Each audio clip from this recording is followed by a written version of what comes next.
Right, I guess I'll start. Good evening, Okay. everyone. My name is Abhishek Jain, and I'm pleased to invite you all to the first episode of the Fellowship series by Plantain. Towards the end of this session, we will also be having a Q&A session for which I would request you all to put your questions in the live chat box. Today, we are very fortunate to have with us Naman Sharma, a graduate of the 2017 batch of IIT Roorkee, who then also went on to pursue the India Smart Cities Fellowship for the last 2 years. He's currently working as a young professional with the Ministry of Housing and Urban Affairs. In this session, Naman will be speaking in detail on the application process to the India Smart Cities Fellowship, as well as the opportunities that are available both during and after pursuing this fellowship. I would now like to hand it over to Naman to begin this session. Sure. Thank you, Abhishek. Thanks a lot. And so in this session, I'll be talking about my journey post BArc with a greater focus on the India Smart Cities Fellowship, how to approach the fellowship, how to apply for it, what are the typical components in the application, and then what you actually do as an India Smart Cities Fellow. And ultimately, after 1 or 2 years of fellowship, what are the different kinds of career options or postgraduate education options available to the India Smart Cities Fellow. But before that, I would like to take this opportunity to congratulate and thank the entire Planty team for coming up with such a great initiative, because this, I believe, is badly needed in today's time where there is a lot of information, but there is a very limited meaningful information, especially for pursuing a career after your graduate degree. So having said that, I'll start my session by saying that I am an architect. I graduated as an architect, but in the last course of 4 years, I have digressed from that path, and now I don't design buildings anymore. And allow me to show my screen.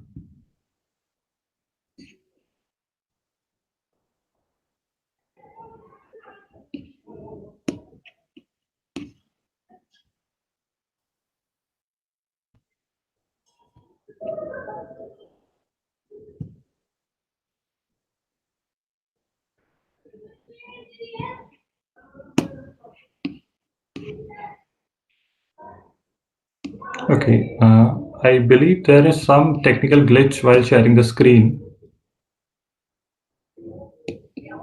Abhishek, there. Yep, I can't see any present, or I don't think you've started presenting Uh, the screen yet. Yep, it started. can you see it now? Yep. Okay, great. So as I said, I am an architect, but I don't design buildings no more. So it's about transcending the boundaries of architecture. The conventional architectural education teaches us how to design buildings. It gives us a very small glimpse of what happens beyond buildings. So to say, what happens in the urban domain, how regions and neighborhoods are designed, how do they function, and what kind of components are present in those neighborhoods and regions, and how to basically design them. So so so there is a very popular saying that you cannot actually design regions, or you cannot actually design cities, you just enable them to follow a certain path. So that's it. That's about the design of cities. But so what I have actually learned in last 4 years from architecture to cities is that buildings and cities are very similar, yet they bear some fundamental differences.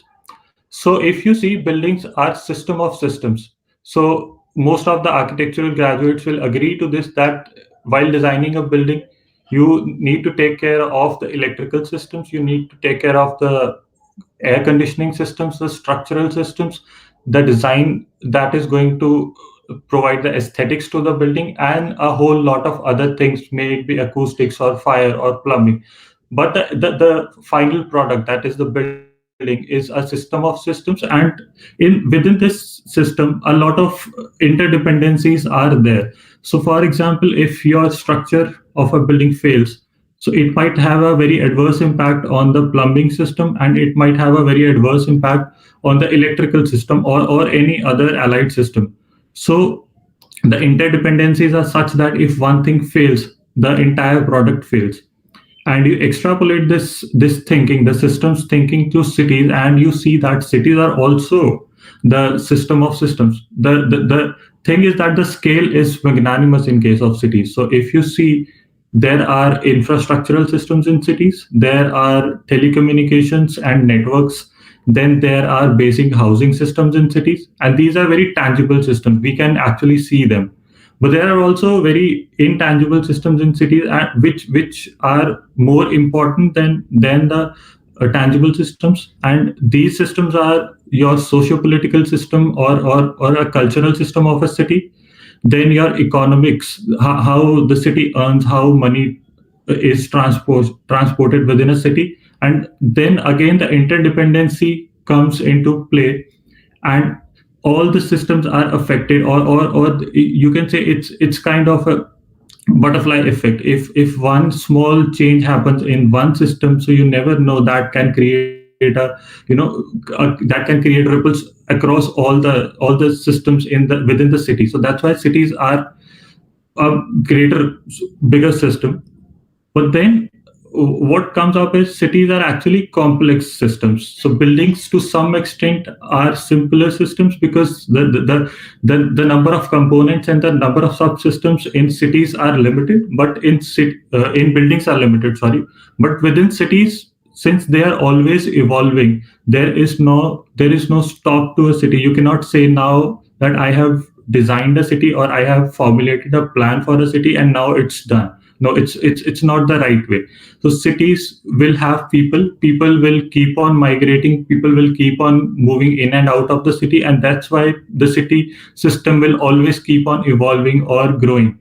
And then cities also adapt. So for example, during the very recent COVID-19 pandemic, the most of the Indian cities who were good with technology, so they brought in technology, they harnessed the power of technology to track where the people are going, to track what kind of neighborhoods have been severely affected by the COVID-19 pandemic, and they adapted to that information. So cities do adapt. So that's why Louis Betancourt from the Santa Fe Institute says that cities are very complex adaptive systems because of the interdependencies, because of the scale. And then the third thing is the individual interest of different actors and stakeholders that are involved. For example, in a city, there will be, first of all, citizens or the normal residents. Then there will be people who will be making money in the city. Then there will be people who will be managing the city, or the city administrators, and then there will be some support systems like police, or municipal cleaning staff, or things like that will support the entire functioning of the city. So all these actors and stakeholders have their individual interests. So if in a city you have to create consensus over any small thing, then you will have to take care of all the interests and have to create a convergence in their interests and then move forward. And that's why we see, typically people would say that no much progress in case of India is happening in cities.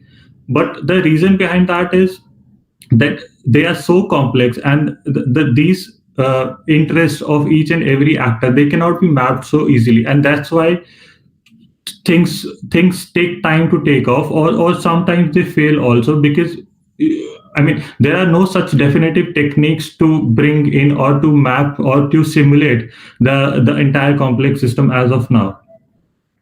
After saying that, so the thing is, one needs to identify the strengths of the architectural education, the B.Arch degree. And why I say so after explaining the cities is that the B.Arch degree gives you a whole lot of, it teaches you a wide array of subjects, though they are very introductory in nature, but still you touch upon a lot of subjects, may it be urban design, or may it be climate responsive design, or for that matter, in IIT Roorkee, we had strategic human resource management or marketing research. So at that point, we used to think that we might never need these subjects as an architect when we practice as an architect. But now I see that I have been very fortunate to get that kind of education, because now I understand. So, for example, if I have to work in a city and I have to propose a new telecom network in a city, so I'll have to do first of all the demand analysis, or I have to research what kind of network do the city residents are looking for.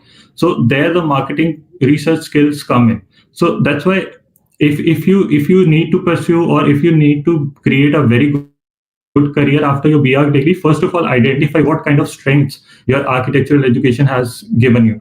Some people might say that our curriculum in architecture was very much focused on the design aspect, or on the visualizations aspect. So they can always explore the track of UI UX design, or data analytics, or data visualization kind of things.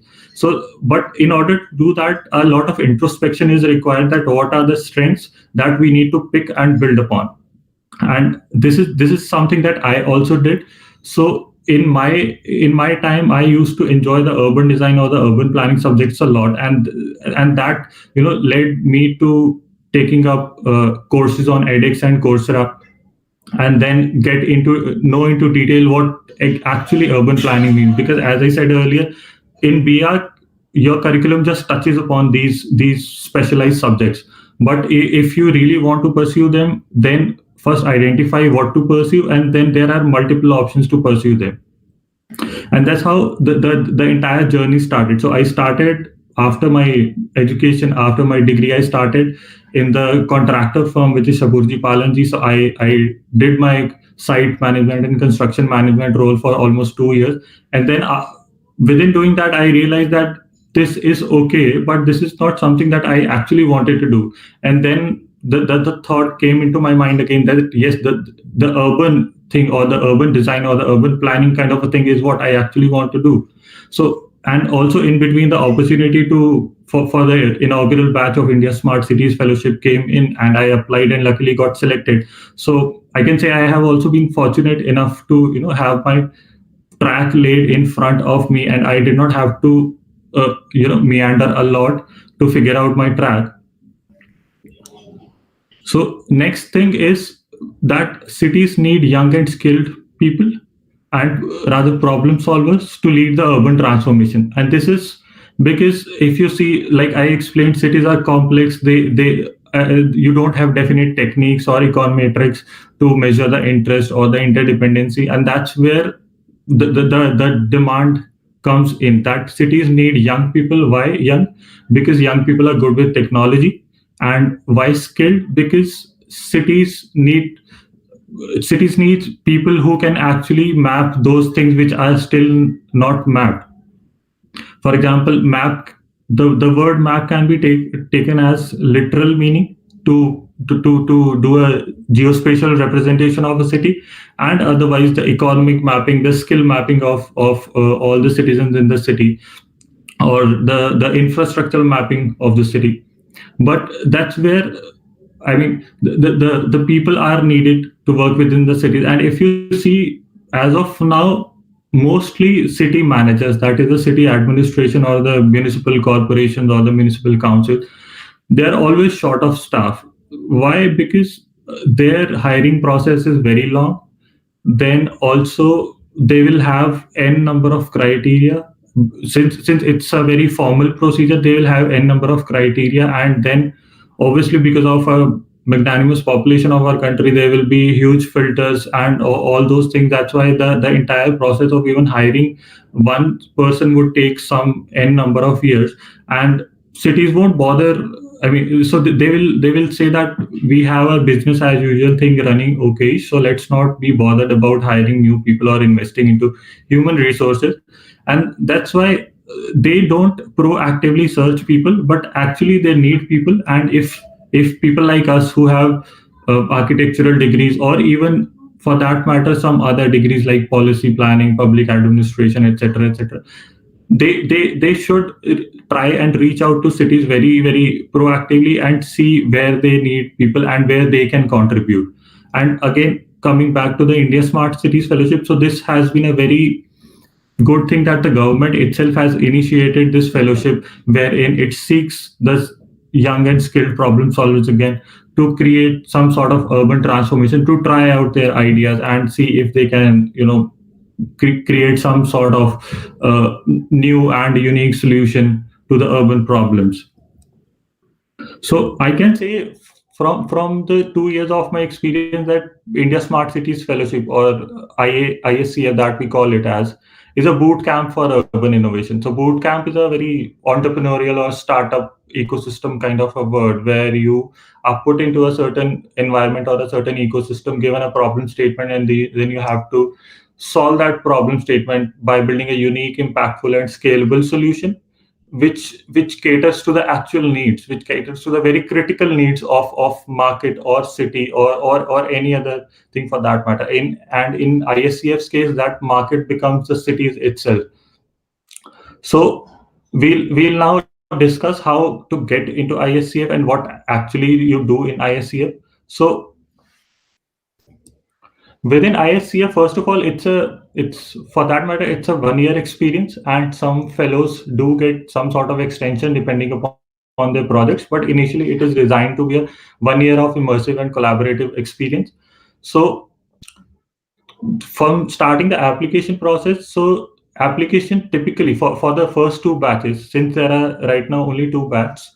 So for the first two batches, it started in August or September. The application opens in August or September, and it is open for 1 or 2 months. So there is no definite period, because it's just the beginning, the first 2-3 years of the fellowship.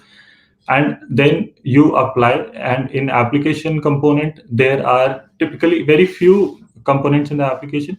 One is your profile, that is your resume, your CV. The second thing is your innovation proposal.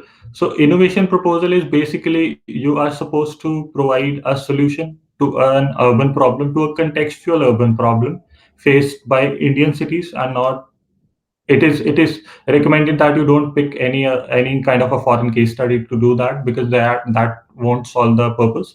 So you do that innovation proposal. It's generally a small PowerPoint presentation or a small write-up, or also, if you are postgraduate, or if you have by chance done a PhD, then you can submit, instead of the innovation proposal, a part of your thesis or your entire thesis that you would have done. So that's about the application. Then the application goes for a preliminary screening that happens within the ISCF team, and then afterwards, so the number varies for the shortlisted candidate, but the candidates who get shortlisted, they have to face an interview. So an interview is typically done by 4 or 5 people, 3 to 5 people for that matter. And these are all either very learned urban professionals, like professors from SPA or similar colleges, or any government officials within the smart cities mission. And then after doing the interview, if you are selected, done. So that's a very simple application process, only a two-stage kind of an application process. Then after the application, you are onboarded as an India Smart Cities fellow. And but I would also, before that, I would also like to mention that this year the application opened in January, in the beginning of January, because of the COVID-19, and there was some sort of uncertainties because of the COVID. That's why it began late. But I believe the batch will start from somewhere near March or April, and that's how you start. After getting selected, you come to the Ministry of Housing and Urban Affairs, and then some 40 or 50 people are selected as fellows for every year. Then first of all, they are trained, because they are these 40-50 guy cohort is very diverse. There will be architects, there will be urban planners, there will be public policy guys, there will be law guys, there will be engineers, there will be coders, there will be MBAs, investment bankers, for that matter, every kind of a profession that you can think of. So so it's a very diverse cohort, but in order to channelize their energy into the urban domain, they are firstly trained for around 2 weeks, and the training sessions have people like very eminent and very learned people from academia, from industry, from think tanks, from development organizations, from within the government, from ministry as well as from other ministries. These are very very immersive sessions, so they are very engaging. You do small exercises for design thinking, do small exercise for presentation skills, etc., etc. And after the training happens, after the 2 weeks of training, you are sort of told to self organize yourself into groups of 3 to 4 people. So for that matter, if say there are 60 people selected, so you will have, if 3 people or 4 people, you will have around 15 to 20 groups. And once you do that, you divide yourself in groups. You are told to select a problem statement for yourself that you will pursue in the next 1 year. So in order to do that, you are also given time to select the problem statement, to brainstorm, to talk to cities, to figure out what's not working in what kind of a city. For example, if Visakhapatnam faces cyclones every year, so how the urban infrastructure is impacted every year, and how you can probably fix that up. Or maybe if you feel that in any city the cycling infrastructure is not working, so why that is not working, and if you can create a solution for that. So these kind of problem statements generally do come up within the brainstorming sessions. And after finalizing and formalizing the problem statement, creating a concept note for your project, or and creating a sort of an implementation strategy and timelines for your project, you are told to hit cities. So it's basically, you are told to, like, it's the action moment of your fellowship. Then you visit cities, you see that if your proposal holds ground, or because until this time you would have been doing a sort of secondary research, and you would not have visited cities until and unless you are from that city. And so once you go to the cities, then there can be possibilities that you can find that your problem statement is actually very true, and it creates a very true image of the actual issues in the city. Also, there can be a possibility that you feel that from the secondary data, from research papers, from newspapers, from open data, etc., etc., your problem statement doesn't actually caters to the issues the city is actually facing. So there can be a gap in your problem statement and the actual picture in the city as well. And at that time, you need to rework on your problem statement, or probably you need to visit some other city. And having said that, so after your first set of screening is done for the cities, you choose one city where you would want to implement that solution, or where would you want to pilot your solution. And I assume by this time some 3 or 4 months generally elapse, and you are left with 8 or 9 months. And in the next 9 months, you would have to build a working prototype, pilot it in the city, get your findings or get your results, and then see how you can scale the solution in other cities, or in if it's very specific to a certain region. So for example, if your solution is specific to hilly regions, so at least how you can scale it to other cities who belong to hilly region. So that's the course of the typical timeline, how it works.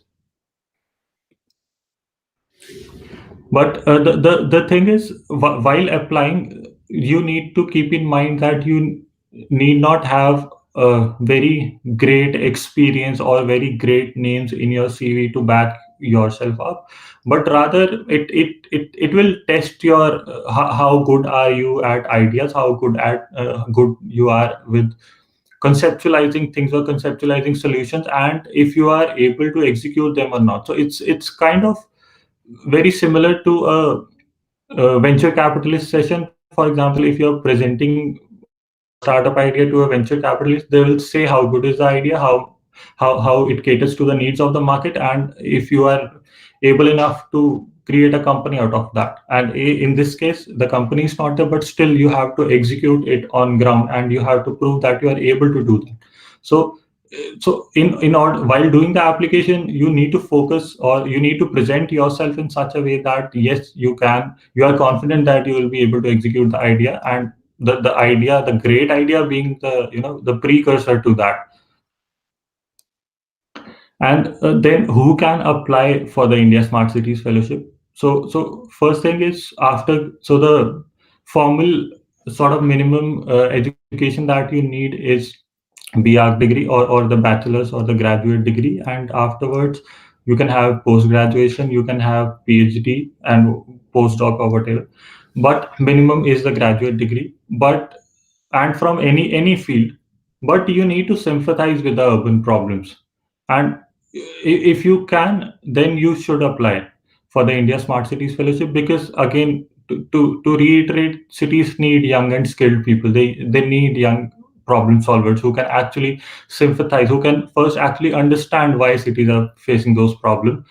Because sometimes it happens that within a larger ecosystem there are problem solvers who come with a very biased view and who do not do their research well, and they just try to force a solution that in most of the cases doesn't work. So cities actually need people who can first understand the problems, why cities are facing those problems. And if you can also make the city understand that why they are facing such kind of problems. For example, if Jaipur is facing urban flooding, so there can be a fair amount of chance that the administrators or the local residents might not know why actually Jaipur is facing urban flooding. But you, since you are skilled, you have those digital skills and you have that technical aptitude, so you can probably figure that out, that why this city is facing a particular problem. Then coming on to what I gained in the India Smart Cities Fellowship, what kind of technical skills or other skills that I gained was, so before that the biggest learning was, again, like I said, to understand the cities. And typically we say that you need to think out of the box. But within these 2 years, I firstly got to understand the boundaries of the box out of which we are often supposed to think, right? So it's so sorry, to give you an example of that, while we were testing out one of our ideas for Jaipur for the water security, we actually, when we went to the city, we saw that that idea has actually been implemented and it has actually also failed in the city. So so while sitting in Delhi, we were thinking that we are really thinking out of the box, we are thinking something really innovative. But when you go to the city, you see that, oh, this is already not working. So there you understand that yes, the box is much bigger.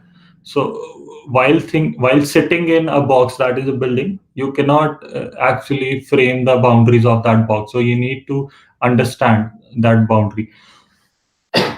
And this smart city fellowship, since it puts you within cities, within their administrative systems, within within the citizens in a city, so you get a fair amount of time and a very good understanding of what the individual interests of every kind of stakeholder are, why they are, skeptical about change, what makes them move backward to some solution that you are proposing, or some solution that the city would have proposed to them at some other point of time. And also it gives you a very good understanding of how the administration in a city functions.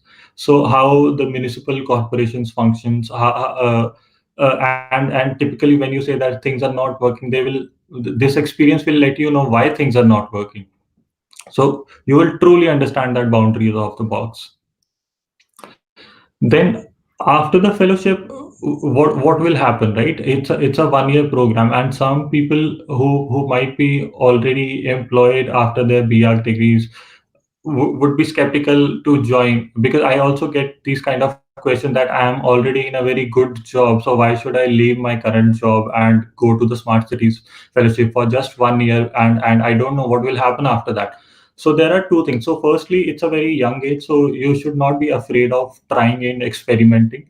And since it's a very good opportunity, that too by the flagship smart cities mission of the country, so you should give it a try. And the second thing is that if you love cities, or at least by the end of the fellowship you will be having a very clear comprehension of whether you want to adopt cities or whether you want to totally abandon them.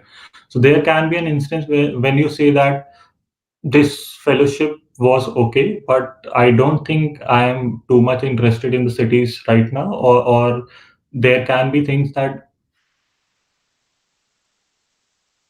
I need not work in the functioning of the cities or the problem solving, but I want to specialize in some or the other aspect, or maybe I want to go for an altogether different domain. For example, I want to do UI design. I don't want architecture or urban planning at all.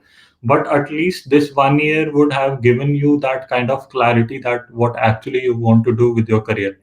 And if you love cities, if you adopt cities, then it's a very good journey after this, because again, I mean, the work experience of working within the central government and within the state government sometimes, and predominantly the cities, so you work with all tiers of the government.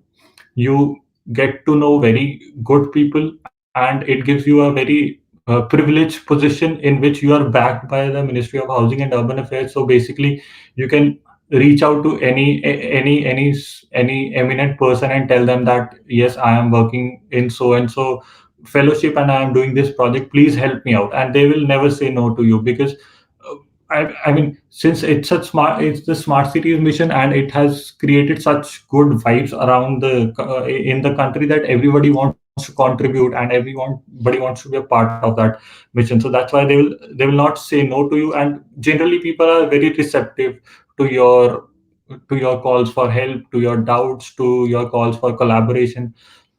So for example, when I was doing my project in Jaipur, so we reached out to a couple of private, very good, very big private companies, and told them that we need your help, or at least if you can line us with some experts, some data analytic experts or some geospatial data experts, so that we can at least learn from them, share our work, what we are doing, and if they can add value to our product project. So none of them said no, and all of them were very receptive, and they told us that yes, we will help you. And uh, all this is very very informal, very pro bono kind of a thing, where you don't have to create any formal channels, you don't have to pay them, or you don't have to reward them. It's just the kind of trust that you're building, that yes, you are also a trustworthy person, they are also a very trustworthy company, and then let's collaborate, let's converge to do something really transformational or revolutionary.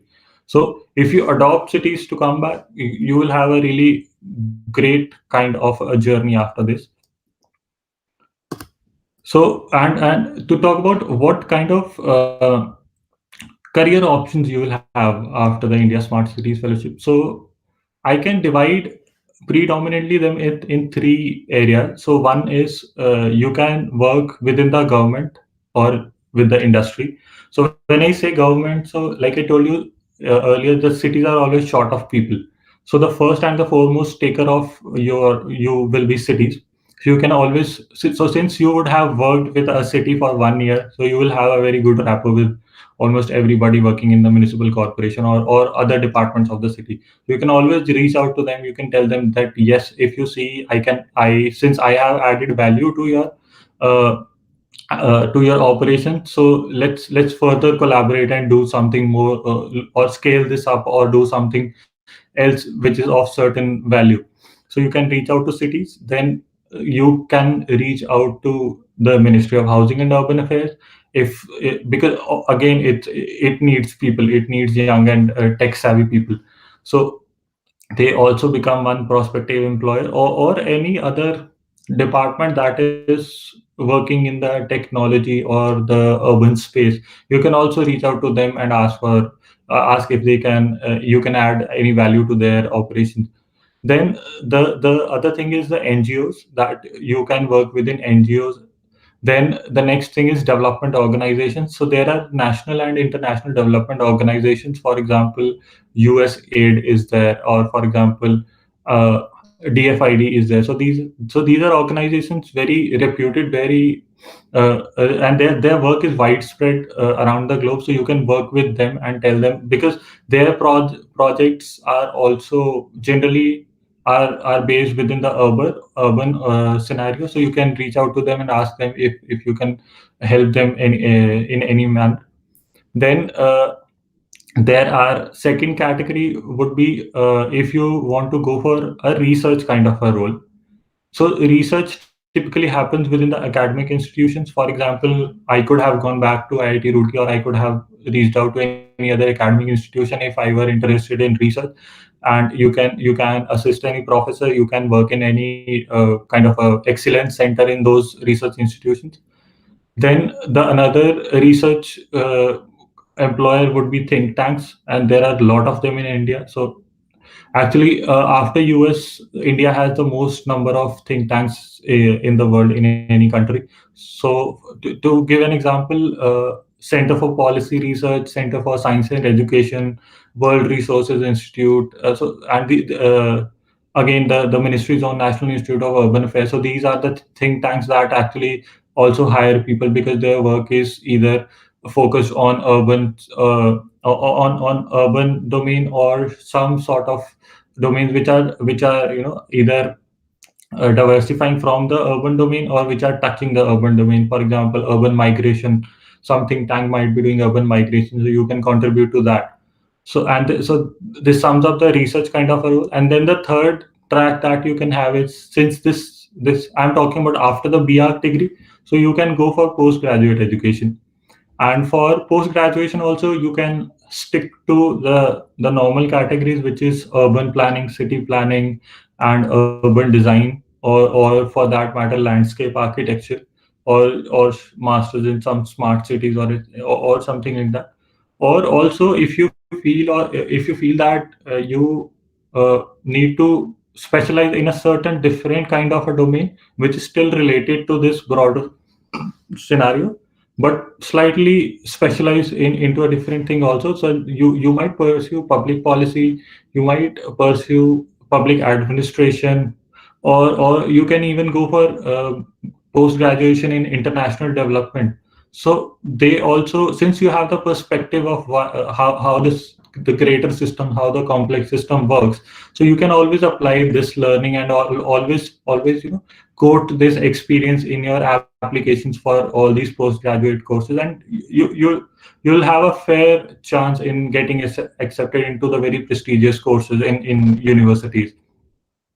So this is about the career options after the fellowships. And then a very major question might come to any person who is not very well versed with the smart cities ecosystem, or who is not very much informed about what is ISCF or what is smart cities, what kind of work is happening within the smart city. So for them, I have listed some resources and avenues where people can go and understand what kind of projects are happening within the fellowship, and what other initiatives do the ministries have. For example, if I were to quote, so India Urban Observatory is a very good initiative within the MOHA. So it's basically the urban lab, or the urban analytics lab, which takes care of all the data analytics and creating stories and creating insights from data, which is derived from open data sources, or some paid sources also, but predominantly data that comes from the cities. Then National Institute of Urban Affairs does a great deal of very high quality work within the urban domain. So it's also a very good institution to explore, to understand what actually is happening, what kind of initiatives are happening within the urban India, within the smart cities mission.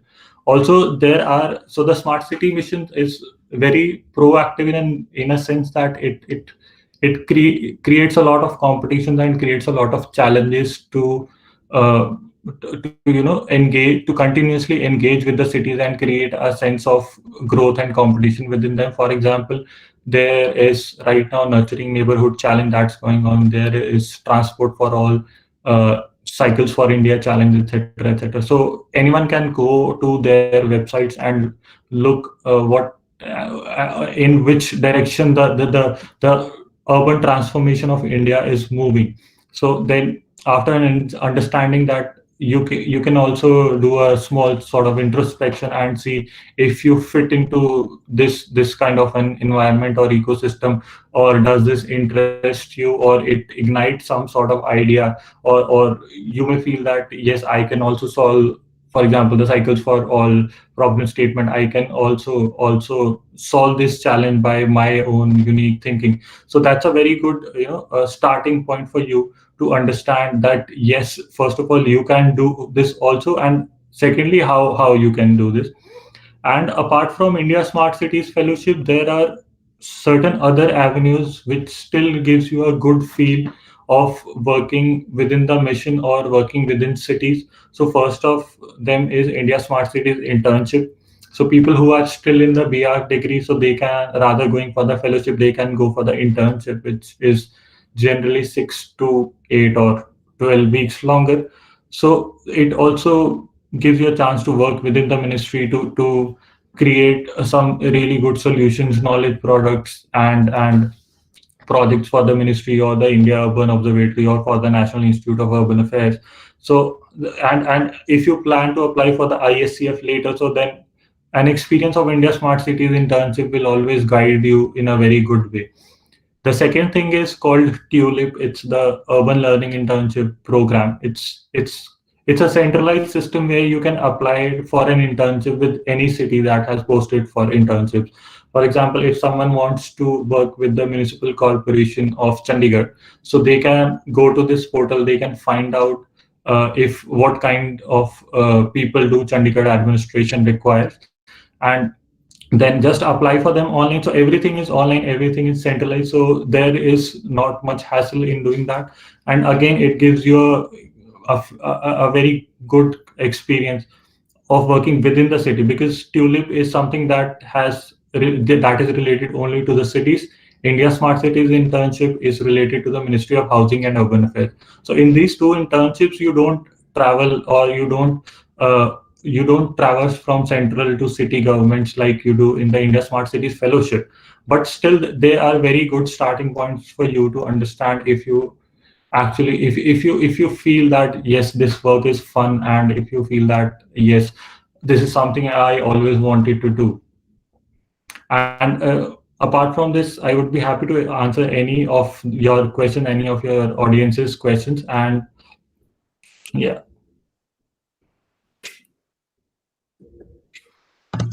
Thanks a lot, Naman. I think that was a very, very informative and detailed session. So thanks for that. As far as questions go, I don't really think we have any questions from the audience. I think it was a very, very comprehensive session. So thanks, Okay. thanks for that, Naman. And I do think that that probably brings me to the end of this session. But I just want to ask you one parting remark. So from what Yes. I understand, the India Smart City program also offers you an internship. So would you recommend doing that internship to get a better feel of what this fellowship is going to be like? So the thing is, so internship is typically for people who are still pursuing their degree, and otherwise, if you are fine, I mean, doing that after your BR degree, because I believe that for the internship you will not be paid. So that's a kind of a challenge. But otherwise, experience-wise, it's definitely a yes to pursue. All right, I think that's it. And that answers the question too. And that brings me to the end of the session. So I would just like to take this opportunity on behalf of Team Plant to thank you, Naman, for taking the time out for this session. And it was truly wonderful having you. Thank you, Abhishek. Thank you to your entire team for doing such wonderful work. Thank you once again.